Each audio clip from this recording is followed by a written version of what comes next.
Beyond Good and Evil is not a perfect game by the standards of an IGN review.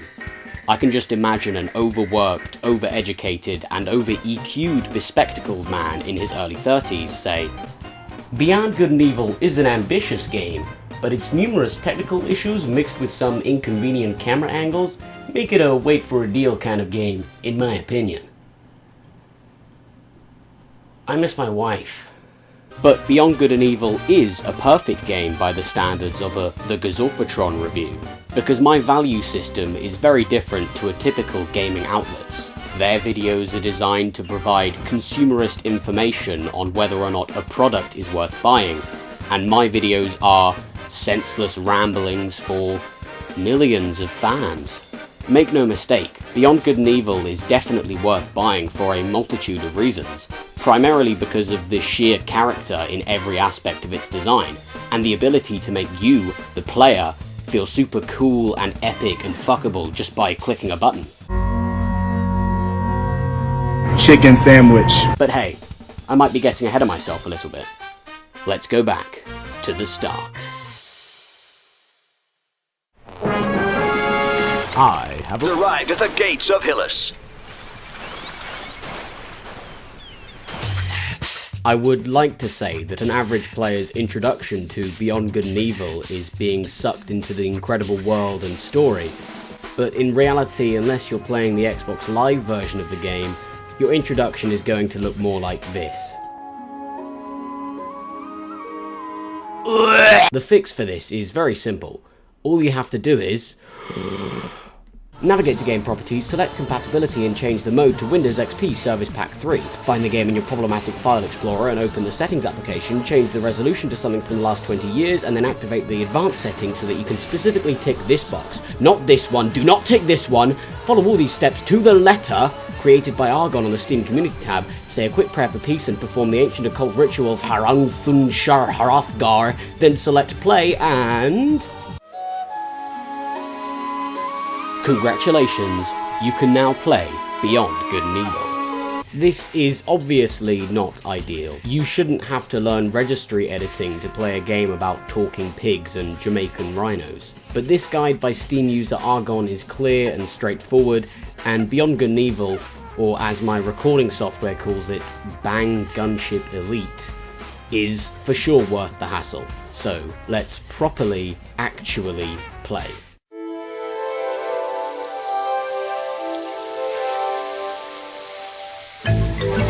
The first hour or so of Beyond Good and Evil is two things. One, very good, and two, very illustrative of the game as a whole. Let's tackle that first point first. What makes a good game introduction? This can be a tricky question because it usually requires a trade-off between story and mechanics. And this question can get trickier the more complex the game gets. You only have so much time to establish the world, the characters, the controls, the systems, etc. So for a longer game like Red Dead Redemption 2, you have a few hours to do this. But for a shorter game like Undertale, this should be done within the first half an hour. Both of these games have very rich stories with lots of unique characters, but also unique mechanics that have to be taught to the player from scratch.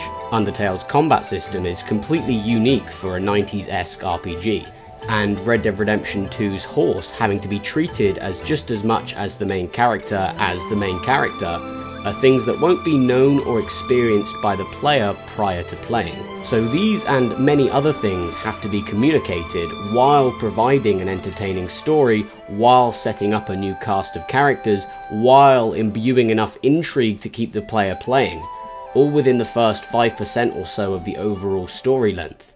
Game development is hard, you guys. You know, not as hard as saving lives or killing Israeli children, but you get what I mean.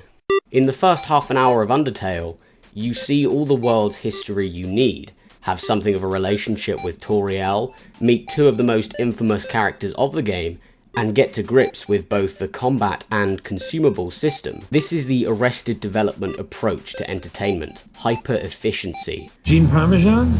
Right here. Many games will instead focus on one thing at the expense of the other, but in most cases that feels lacking. I love The Witcher 3, but it took me 3 attempts to stick to it past the first 2 hours, because it throws so much mechanical shit in your face at the start, while not having enough focus on the world or story in a way that I found interesting, that there just wasn't enough intrigue for me to stay those first 2 times. Characters would just list loads of place and character names in dialogue that meant nothing to someone who wasn't a diehard fan of the universe like myself. And have you heard of Gwent? Play Gwent with me, please! On the other end of the spectrum, you have Star Wars Jedi Fallen Order, which felt a bit strange to me because it has a real Naughty Dog approach to the first area, with short railroaded paths and heavy reliance on cutscenes for storytelling. So when it suddenly shifted to the From Software approach of a large open area you could explore at your own speed, it felt like I'd just jumped genres, and it was pretty confusing. I stuck to the game and ended up really enjoying it, but this transition could have been a lot smoother and preferably would have started sooner.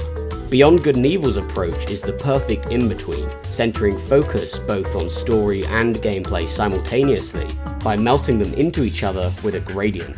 This is done by having the opening cutscene, in which our main character Jade's calm quietude is interrupted by the attack of the Doms, blend into the first slice of gameplay with creative use of camera angles. This kind of thing has become quite common in modern AAA games, especially those made by Naughty Dog or Quantic Dream, but back in 2003, the closest we had come to games existing as a piece of coherent entertainment rather than hard-cut slices of story and gameplay were Resident Evil, Silent Hill, Oddworld if you force it. So when in the opening scene of Beyond Good and Evil the gameplay shots look like they might as well be the cutscene shots, complete with slow-mo and awesome ethereal music at the dramatic moments, it creates this sense of auteurism, like both the game's story and gameplay were designed with absolute consistency. And this method has been aped countless times since 2003 by Deep Silver, Bethesda, From Software, and even Capcom, the company that arguably inspired this method that Beyond Good and Evil did in the first place. Absorbaloff's grimy influence was not, however, the only thing that makes Beyond Good and Evil's introduction so good though, because the efficiency of its methods of presentation is also present when it comes to the story itself. Within the first few minutes, we instantly understand what makes this world tick. Literally the first spoken line portrays how Hyllis, the planet on which the game takes place, is completely unequipped and unprepared for the situation it is about to be thrust into when a mysterious alien race known as the Doms attack for seemingly no reason. Therefore, the planet is grateful when a militant force known as the Alpha Sections steps in to defend the planet. Also seemingly for no reason other than the Doms are a ubiquitous evil that must be stopped because of their inherent malevolence. That's not a word, but I'm going to pretend it is. However, the overarching good of the Alpha Sections is instantly questioned, not outright at first, but subtly by the fact that they come in after you kill the first boss, and act like you should be thankful that they turned up at the end and took credit, or that they have a news anchor that is only interested in talking about how awesome and courageous the Alpha Sections are to the point where he straight up stops the interview, refuses to elaborate, and leaves when Jade's talking pig Uncle Paige says something mildly critical. And when that interview is actually aired, it's edited to make the Alpha Sections sound how they want everyone to think they are. Yeah, well you guys are not what I'd call as fast as a speeding bullet. Yeah, well you guys are what I'd call as fast as a speeding bullet. So even though the Alpha Sections appear to be helping, all they are really doing is riling everyone up with their broadcasts without actually doing what needs to be done to keep the citizens safe, such as allowing everyone's shields to work or even attempting to stop the Doms from getting into the atmosphere in the first place. This is because if the citizens were actually safe, they wouldn't feel like they needed the Alpha Sections so much. Alright, so in the first 10 minutes of Beyond Good and Evil, we've already been introduced to the world and some of the core gameplay loops in a very succinct and interesting way. But we've still got another 40 or 50 minutes left before the game should have finished its introduction. So it uses this time to really imbue its super likable personality and establish what the stakes are. We properly get to meet Jade and Paige and understand their dynamic. We get to see the life they've made for themselves and just be charmed by the character of everything. They have a virtual Spanish Siri husbando and a fucking seal living on their lighthouse roof. I would recommend exploring the lighthouse from head to toe and taking in every little detail while you still can. Hyllis is a beautiful, unique and diverse place where the systems around the people aren't perfect, but the people themselves are, and this is shown perfectly in the opening area. Mechanically, the game's core concepts are introduced very well once you gain full control of Jade, such as photography, which is something you can do to pay closer attention to the world and appreciate the work that the devs put into making all the unique characters that inhabit it. Kind of like the study action in Red Dead Redemption 2, except 15 years earlier, and in my opinion better because both its action and its purpose are diegetic. Side note, whenever you see me use the camera, the controls are going to be very jittery because even though I'm on the minimum camera sensitivity, it still aims like a kid playing Valorant after drinking 20 Monster Energies. Like, just another quirk of Bang Gunship Elite, I guess. You also get to talk to some people and use the hovercraft to learn how the game's codex and save system works. All of these things being frequent in introduction but still spaced out, which allows for your brain to learn them naturally, which unfortunately can't be said for a lot of other games. And there we have it. You have begun to play Beyond Good and Evil. War really did arrive at the gates of Hyllis. You know, this newscaster guy is actually really good at predicting the future. First he said that war would arrive at the gates of Hyllis, and it did. Then he said that Paige would get his snout bent out of shape, and he did. Wow, I sure hope the next thing he says isn't Ethan gets a cute redhead Scottish girlfriend with smoky eyes and big tits. I have progressed through The gates of Hyllis. Progression in Beyond Good and Evil, in every sense, is better than really any game. From the advancement of the story, to the evolution of the way you interact with the world, to the development of the world itself. You really are an active agent in the story when everything tangibly changes around you as you go through it. The simplest way I can show you this is in how you explore the world of Hyllis. When you first gain use of the hovercar, Hyllis feels like a pretty big place because it takes a while to traverse these wide open spaces, and on top of that there is still a wide area viewable on the map that you can't reach yet, which also builds a sense of mystery for what could be out there. This sense of mystery is also maintained and heightened throughout the game. What changes is just the subject of what you, the player, would find mysterious. At first the perplexity comes from what's over there, but slowly but surely that question morphs into what's up there. The player's curiosity is expanded by hints that there may be more to this world than the world itself, the biggest of these being the space engine at Mamago's garage. Oh yeah, let's have a quick natter about Mamago's garage. Mamago's garage is the black market of Hyllis, a central hub of sorts, and it runs on a currency that is independent of the alpha section, which is secretly the currency that everyone wants, pearls. Another clue that the alpha sections maybe shouldn't be the powers in charge is that Mamago's is simply a million times more likable than they are. The rhinos are more welcoming than the alpha sections ever were. Their style stands out from everyone you've met so far, and the music is funkier than the soundtrack of Jet Set Radio on ketamine. I know what they say, you can't trust a criminal based on likability, and I'm not about to give my national insurance number to some guy on the internet because he seemed chill, but based on the fact that this is a world that denies citizens access to life-saving shields because they're a few bits short, I think it's becoming clear that the laws themselves are more worth worrying about than some groovy rhinoceri. How Mamago ties with progression is obvious. They sell things for pearls. You get more things. And because pearls are the rarer currency on Hyllis, each pearl requires you to do something special. Bits, the default currency, are basically worthless. You find them scattered all over the place in crates on the side of the road. Even the dealers that do take bits in exchange for pearls have a 1,000-to-1 exchange rate. But a single pearl often requires you to brave an island of monsters, or go on a deadly, desperate chase for bandits in a booby-trapped cave.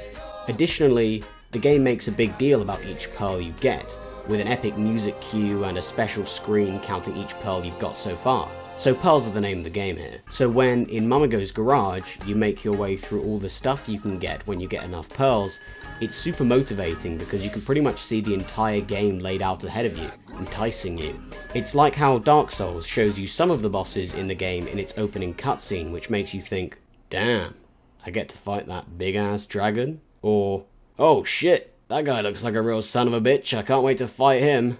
Or, "Oh, that guy looks like a real son of a bitch, I can't wait to fuck him." It's not like either of these games have a sign next to the ship jumper that says, "You can use this to jump over lasers that circle the map in order to access new areas," or the narrator says, "Make sure you parry Gwyn's opening attack for a free hit." You can figure that stuff out for yourself, because not being able to do so would ruin the mystique. But by just being vague enough, they pique your interest. What the fuck is a space engine? Damn, I gotta get me one of those. One of my favourite ways the game progresses is by having the world and the population of the world change in front of your eyes as you go through the story. This is a trick that is surprisingly underutilized even today by most games with an open world, which is a shame because it can undercut the story somewhat. For example, in Skyrim, everyone is always telling you that you are the most important person in the world, the bastion of hope, the one that's gonna change everything. But when you actually travel to the ends of the earth and kill Alduin and supposedly make everything better, nothing actually changes outside of dialogue. The world itself stays exactly how it was. And while that might make a point in itself about a large organized collective's goals not actually aligning with the goals of the people, the point remains that you could take a screenshot of Whiterun at the start of the game compared to 100 hours in and see mostly no change. Beyond Good and Evil says bollocks to that, because after pretty much every major mission you can see a change to the planet's main city and therefore a change to the people's spirit. At first, you enter the town on a day like any other. It's possible that people want change, but because of the Alpha Section guards at every corner and propaganda on large screens, an atmosphere is created where dissent to the status quo is ruthlessly discouraged. So people shuffle along, tending to their shops or playing extremely fucking annoying games in the bar. But as soon as you begin to expose the Alpha Sections for the authoritarian nightmare that they are, the tide of public opinion slowly but surely turns in your favour. The revelation that they are imprisoning and torturing journalists prompts a brave few to start protesting in the square. The knowledge that the Alpha Sections aren't human but in fact a weird blend of lizard's anus and toe crust rouses some more people, and convinces some shops to start selling pearls out in the open, further showing off to the Alpha Sections that their power is slipping.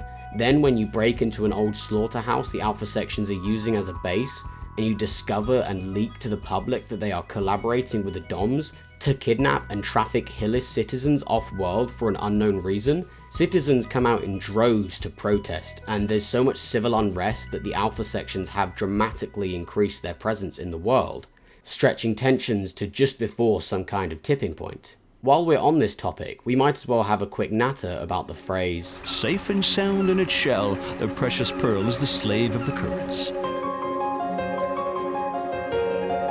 This phrase is the secret password you use when you first make contact with rebel group the Iris Network by repeating it to peepers at the Aguda bar. Ugh, I love the names of everything in this game. But even though your dialogue choices are usually very limited, you are free to say this specific phrase to almost everyone you meet. Some people have no idea what it means and thinks it's a riddle or a request to buy shells.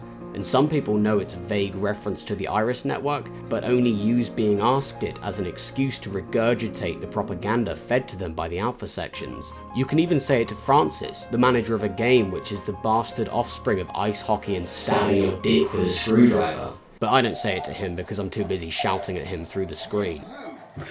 I hate you so much!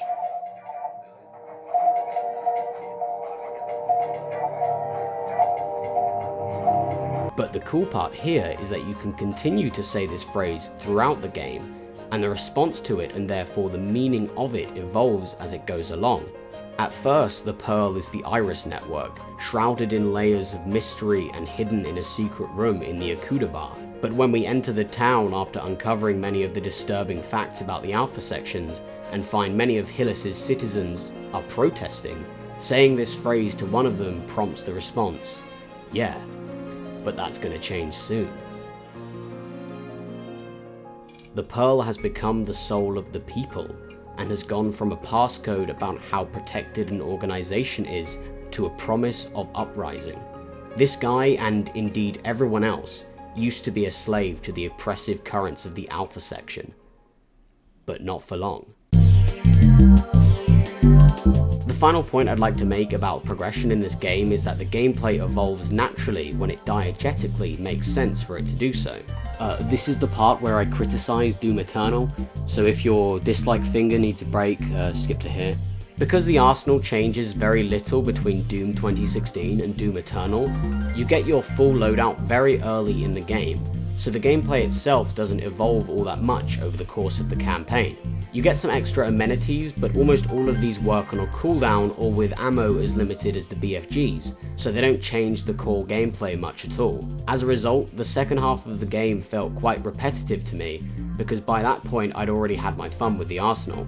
The game could have got around this issue by having the way you interact with it evolve over the course of it, instead of changing the toolset the character has regularly, which can also result in the player feeling like they haven't been given the chance to master the controls. So this can be done with level and enemy design by mixing up the kinds of interactions the player has, by experimenting with layouts in creative ways. And Doom Eternal does do this, but not enough in my opinion. Pretty much every battle in the second half of the game, apart from the final boss, is just walk into a big room and fight a few big guys with a steady flow of little guys. And these big guys don't require such different strategies that mixing up different combinations of them doesn't change the gameplay much. Beyond Good and Evil chooses the first of these options and has your methods themselves changed instead of how you use them, which leads to this incredible variety in how you're playing. You start out mixing it up between being on foot doing basic staff-to-ass combat, and in hovercraft occasionally shooting giant sky snakes or crates, but soon you're engaging in stealth to avoid enemies that there's no way you can take on directly, and using cannons in creative ways instead of bullets in hovercraft combat. And then, near the end of the game, you're controlling both Jade and the journalist you rescue, Double H, in combat at the same time in order to face head-on the guys you once had to cower in the shadows to avoid, and flying around above the world like you've switched the game mode to creative. My first playthrough of this game took about 11 hours. My second playthrough I did for the purpose of this video took about 9. That's a major upheaval to the gameplay every 3 to 4 hours, which is just insane.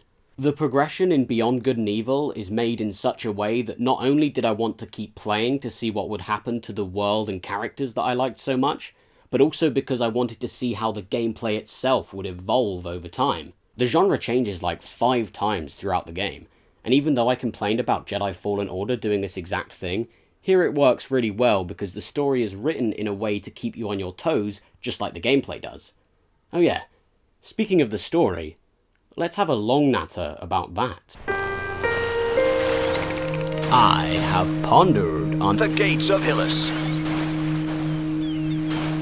The story of Beyond Good and Evil is about, quite simply, a revolution.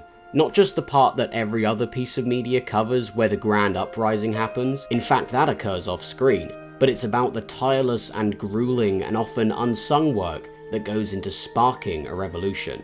Our main character Jade is not a fighting expert, and although she does fight when required, it's often with the help of her Uncle Paige or the reporter Double H, or indeed the people of Hyllis, but that's a big spoiler. And her main passion is reporting. We get a constant reminder of this by the camera she has being used more often than her staff, and unfortunately for Paige, in this case I used my camera instead of my staff. Yeah, hold it right there for a minute, I just need to get the perfect shot of this horrific insect attacking you for my scrapbook. Therefore, most of the main story missions are focused on gathering data that proves that the Alpha sections aren't the noble protectors that they claim they are. Remember 300 years ago when I said that at the beginning of the game, there was just this mostly hidden sensation that the Alpha sections weren't best for Hyllis? No? Well, pay attention then.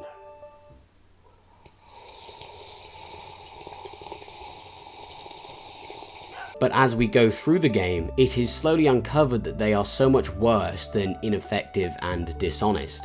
They are full-on corrupt. The Alpha sections exist as the nightmare scenario of policing. There's been a lot of campaigning for a long time by various political candidates over various countries in the real world to try and align their police force's goals with the goals of the people, because unfortunately oftentimes the focus on these forces is on control rather than service and protection. So the entirety of Beyond Good and Evil could be considered as a gamified, if slightly exaggerated version of this struggle. Obviously in real life, police aren't kidnapping citizens to feed them to an ancient alien race on the moon, but throughout history, there have been many examples of supposed authority figures doing things just as morally fucked.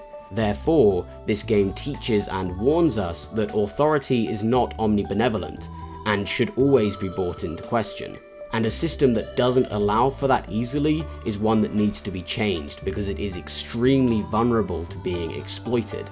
We don't really get a good idea of exactly what shade of democracy or lack thereof Hyllis had prior to the DOMs' and Alpha section's arrival, but that's not overly important because the citizens were still able to be brainwashed by the propaganda against Iris, the organisation with the people's interests most at heart. So the onus is on each individual to stop acting with herd mentality and look at the facts themselves, which puts the onus on us, Jade, to provide them with all the facts they need. This brings me on to the second point of this section, the people of Hyllis.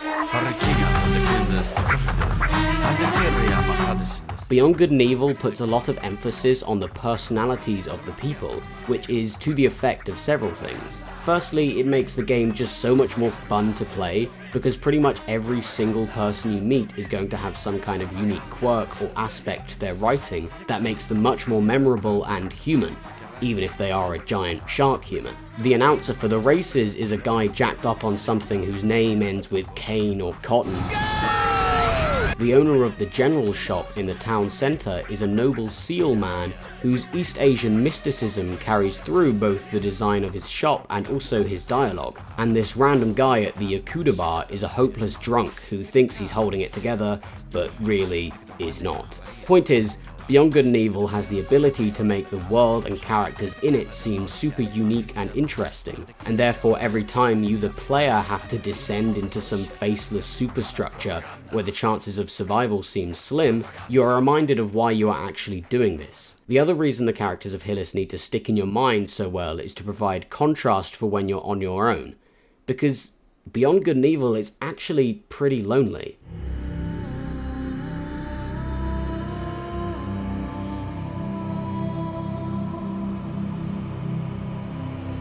Even though you are frequently with a companion, when you're travelling the world, or at often points within levels, you feel completely alone, a sole figure against the brutalization of the machine. And even though throughout the game you slowly gain the appreciation of the people, you start to lose the stuff that's most important to you personally as you blend into the collective. First, your lifelong father figure, Uncle Page, gets abducted by the Alpha sections, leaving you crushingly alone for all too long. Then, when you finally find Double H to join you on your adventures, another attack on Hyllis by the DOMs happens when they felt the need to crush the spirit of Hylians directly due to the reporting that you've been doing. On this attack, the DOMs capture everyone from your lighthouse home and destroy the home itself. If you were anything like me, you would have been frequently returning to the lighthouse after every major mission to regroup mentally and just chill out for a while with some of the nicest people on Hyllis. So when this is whisked harshly away, you really feel the loss. So suddenly, you're all in. You have unknowingly placed all your chips, and now you just have to deal with the results. I have personally never suffered from chronic anxiety, but the second half of this game is a pretty good window into what it's like. When you are doing the same activities you were doing at the start of the game, on the surface nothing has changed, but there is this unexplainable rising tension in the back of your mind that every second you spend without your children that got kidnapped is another second that they are wondering why you are not saving them while having extremely torturous conditions inflicted upon them. You need 30 pearls in order to buy the space engine to get to where the children and Uncle Page are, which means that there's a decent amount of time in this recording where I'm just scrambling around trying desperately to scrounge up this money. Knowing that the citizens of Hyllis are on my side through all of this stopped it from being a complete nightmare, but I still metaphorically had the drums from ODST perpetually playing in my mind.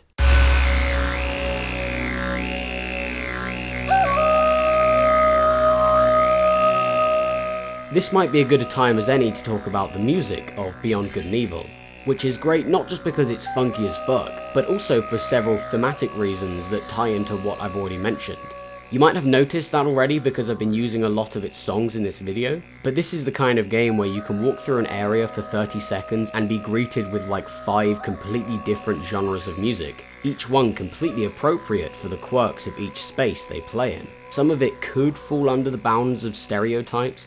For example, when you enter the shop owned by the Asian half-seal man, a track plays called Chinese Boutique, which sounds like this. But I choose to think of it as paying homage to all these cultures instead of cheaply aping them, because more important than the fact that this dude is Chinese, so we have to make a Chinese sounding song, is the sense of peace that you get from entering a shop with a guy that's secretly on your side, and who lets you buy a couple of easy pearls for a comparatively reasonable price, so that you're one step closer to saving your family.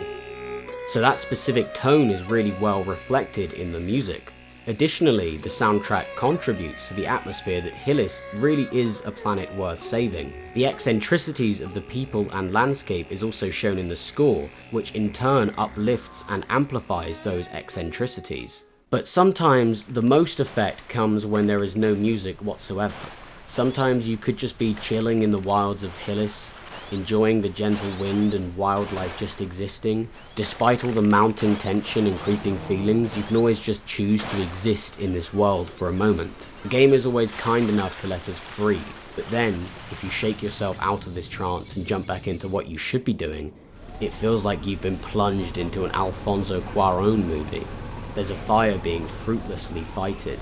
The only properly working appliance is a blaring propaganda screen. And there are dozens of ships darting all over the place, betraying the emotions of 100 desperate people. The chaos is so much worse considering literally seconds ago you were experiencing this. So in turn, it instills the notion that you've just wasted your time chilling out for a second. There is so much to be done, so much more than is being done, and you are enjoying the wildlife? Fuck you. This kind of thing is what motivates you to get those 30 pearls as fast as possible, because the world is literally falling apart. I actually remember thinking that there might be a time limit for you to get these pearls or you would just lose the game, pathologic style. There wasn't, but the fact that the game instilled this sense in me means a lot. But then, what actually happens when you get the space engine? Well, there really is only one place you can go. One place we've seen for the entire game. Yeah, that's right. We're going to the moon. I have shut down The gates of Hyllis. The finale of Beyond Good and Evil takes place on Hyllis' moon, a decision so brave it makes me want to squeal. So much of the game has been implying that the problems of Hyllis can't be solved on Hyllis because of too many uncontrollable external factors. Most notably, the two biggest direct threats to Hylians are from off-world, so elevating characters away from the world itself and pushing them into a much greater unknown was a great decision for making the player feel like they truly are coming to a climax. This is pretty much the absolute most a game from 2003 can do to truly tell you that this is the endgame. When you actually arrive on the moon, called Selene, you are greeted with some surroundings that couldn't be more different from the lively, personality-filled landscape of Hyllis. There is only featureless, cold rock and enormous, lifeless and personalityless structures. So in other words, the open world of Rage 2. There are no animals to photograph here, so you're going to have to rely on the combat skills you've unfortunately had to build up throughout the game. The goal of coming up here is to get to the transmitter so you can hijack the Alpha Section's messages with your own, and broadcast the truth to all the Hylians, which will hopefully spark the revolution. One of the key aspects of this mission is the sheer desperation pressing in on you from all sides. You have to rescue your family, who you think might be here, so here is really your last hope. The fact that you've resorted to checking outside of the planet itself is proof enough of that. The masses are close to rising up against the Alpha Sections, but at this point you've really exposed every aspect of their operations and the final push still hasn't happened. so the only thing left to do is to dominate the public consciousness, not just add to it. Selene is your last hope of that. And I haven't mentioned this yet, but throughout the game it's just hinted at that there's slightly more to Jade than meets the eye, not just because of her innate ability to keep pushing forward regardless of the odds, but there's something primal, something implying she's of ancient blood. Surprisingly, she isn't genetically related to the Pigman, he just adopted her, so coming to Selene is also her final attempt to figure out who she really is. As you progress through some of Selene's areas, you realize how far you've come to get here, which is one of the reasons why Beyond Good and Evil sticks in my head so prominently when it comes to good games. The game is only about 10 hours long, but in that time you go through so many changes and iterations to the formula of pretty much every aspect of the game that it feels like you've just played an RPG for 91.9 hours instead of a fairly linear open world indefinable gem of a game for about 1/9 of that time. You started out piddling around on a hovercraft in a lake, fighting bugs and hiding from anything larger, and you ended up rocketing to beyond the scope of the world itself and taking the big dudes head on. And even though this change is so extreme, the increments through which it is executed are small and frequent enough that it never feels overwhelming or confusing. Here on the moon, you reach the conclusion of that steady rise to power in an extremely satisfying way. Eventually, you make your way to where Paige is imprisoned, but before we do, I just wanted to mention how the design of the moon base changes as you go through it. When you land, the room you're in looks very similar to many of the Alpha Sections' bases you've snuck through in the center of town, with purely functional grey steel. But as you descend farther into the heart of the base, it transforms into something that feels both natural and unnerving. I say natural because the walls and ceilings seem biological, like the inside of an organ or just beneath the skin of some Lovecraftian monster. I also say unnerving because, well, of course it fucking is. I can handle a soulless corporate building. I've been to Bristol Hospital. But I do not want to be walking around the literal bowels of Yog-Sothoth, thank you very much. We also get occasional shots like this as you are traversing the base, reminding you that you are unbelievably small compared to all of this, and that despite all the power you've gained, your odds of winning are still incredibly small. Soon after this transformation of architecture, we find where Paige is imprisoned. It's been about 6 or 7 hours since we've seen him, and because his character writing is so unique and memorable, we are feeling just as much relief as Jade is in seeing him again.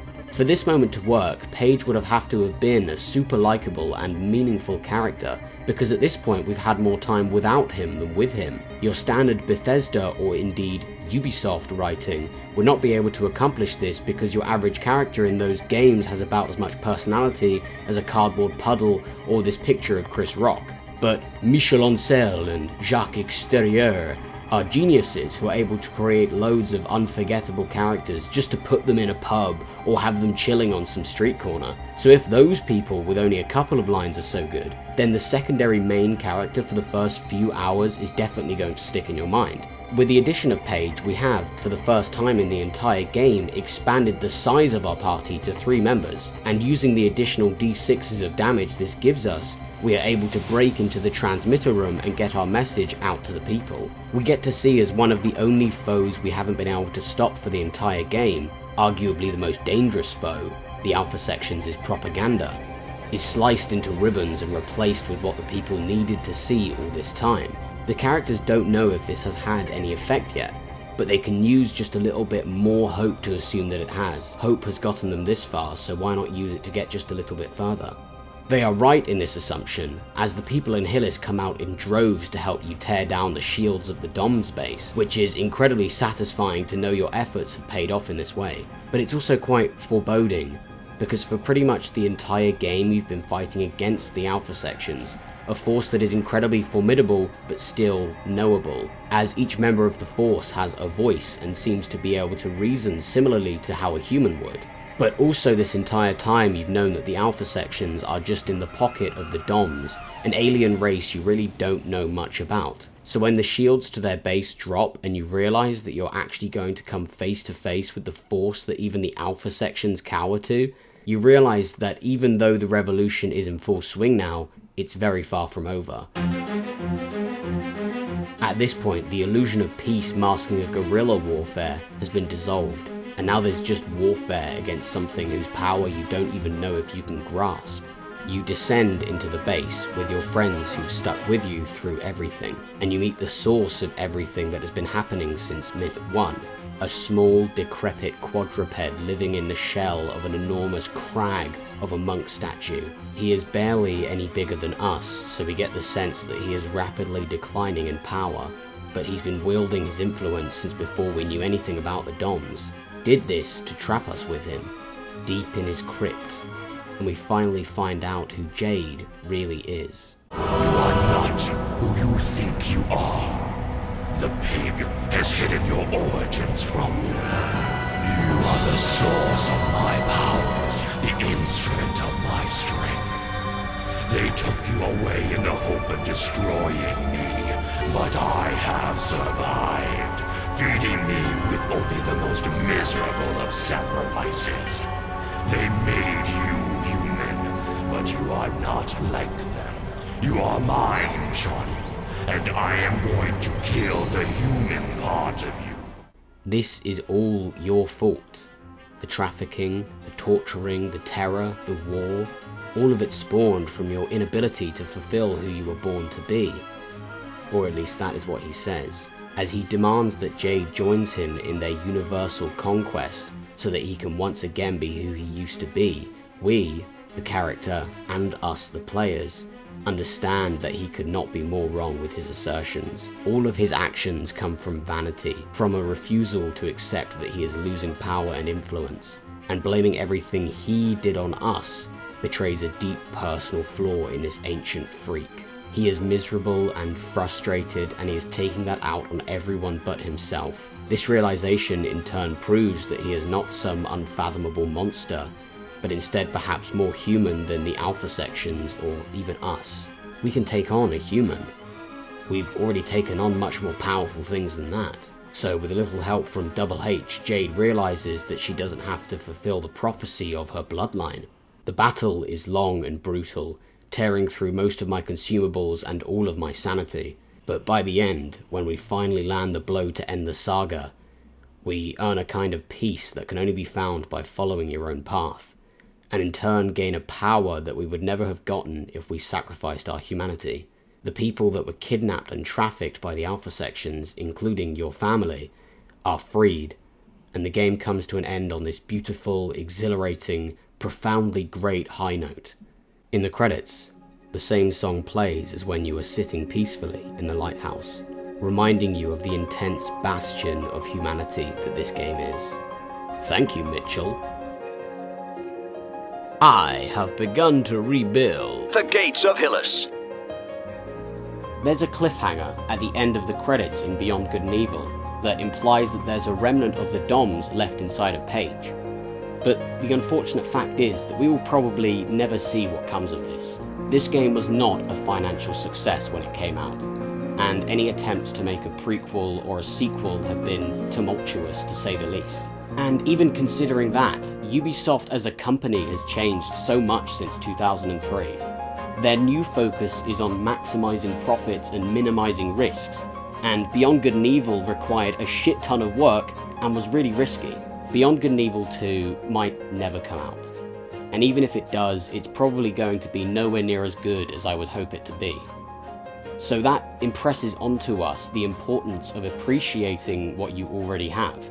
The modern cycle of media is so focused on making you excited for the next game or the next movie or the next thing that'll make all the waiting worth it, that it's really hard to understand that you might already have it. Beyond Good and Evil is a beautiful, clever, subversive, fascinating masterpiece of a game. Please learn to see that quality in what you have. There is no end game to gaming in general.